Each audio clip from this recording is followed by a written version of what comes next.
বন্ধুরা, রান্নাঘরে চলে এসেছি আজকে নতুন একটা রেসিপি নিয়ে। সেটা হচ্ছে পালং শাকের ঘ্যাট বানাবো, সম্পূর্ণ নিরামিষ।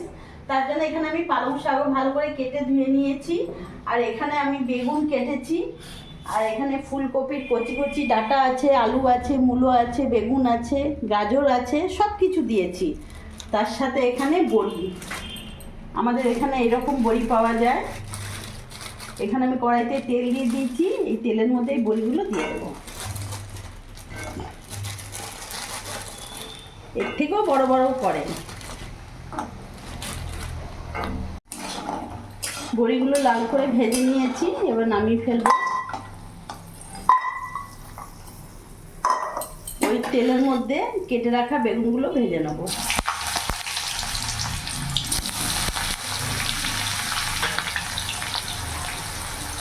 বেগুনের মধ্যে এখানে লবণ দিয়ে দিলাম, হলুদ গুঁড়ো দিয়ে দিলাম।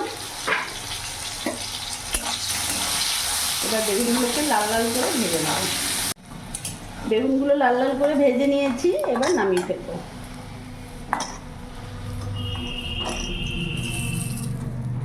আর তেল দেবো না, ওই তেলের মধ্যে এখানে আমি ফোড়নে দিয়ে দেবো পাঁচফোড়ন, আর একটা শুকনো লঙ্কাকে ভেঙে আমি দিয়ে দিলাম।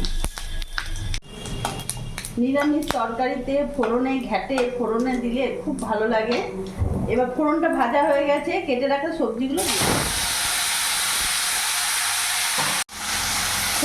দিয়ে দিলাম। এবার আমি কিছুক্ষণ ভাজা ভাজা করব।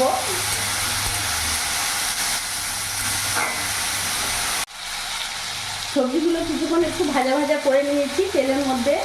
এরপর এর মধ্যে আমি এখন লবণ দিয়ে দিলাম, হলুদ গুঁড়ো দিয়ে দিলাম, জিরে গুঁড়ো দিয়ে দিলাম।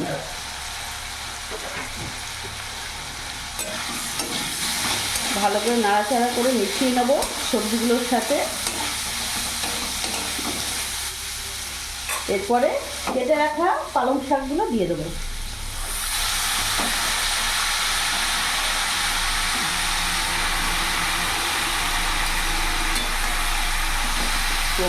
করে নিই, ভালো করে নাড়াচাড়া করে নিলাম। এর ওপর থেকে 5-6টা কাঁচা লঙ্কা চিড়ে দিয়ে দিলাম। একটু ঝাল ঝাল ভালোবাসে আমার হাজবেন্ড, ওই জন্য একটু ঝালের জন্য দিয়ে দিলাম। এবার কিছুক্ষণের জন্য ঢাকা দিয়ে দেবো। কিছুক্ষণ ঢাকা দিয়ে রেখে দিয়েছিলাম পালং শাক দিয়ে। দেখো কত কমে গেছে, জল দিইনি, পালং শাক থেকে কত জলও বেরিয়ে গেছে। আলুগুলো সেদ্ধ হয়ে গেছে, মূলোগুলোও সেদ্ধ হয়ে গেছে। এবার ভালো করে নাড়াচাড়া দিয়ে এবার এর মধ্যে বেগুন আর বড়িগুলো দিয়ে দেবো।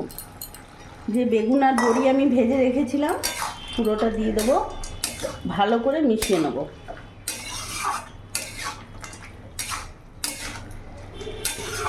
আবার কিছুক্ষণের জন্য এখন ঢাকা দিয়ে দেবো।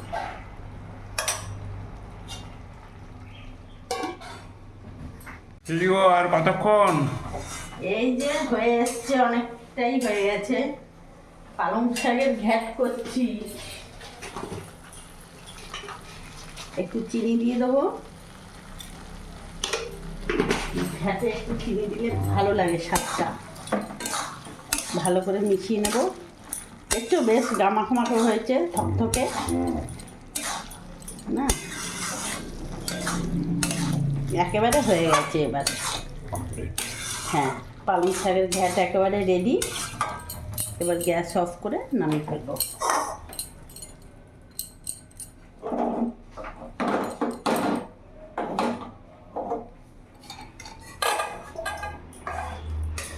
পালং শাকে ঘ্যাটে লঙ্কা না দিলে ভাল লাগবে? আমি জানি তো তুমি একটু ঝাল ঝাল পছন্দ করো।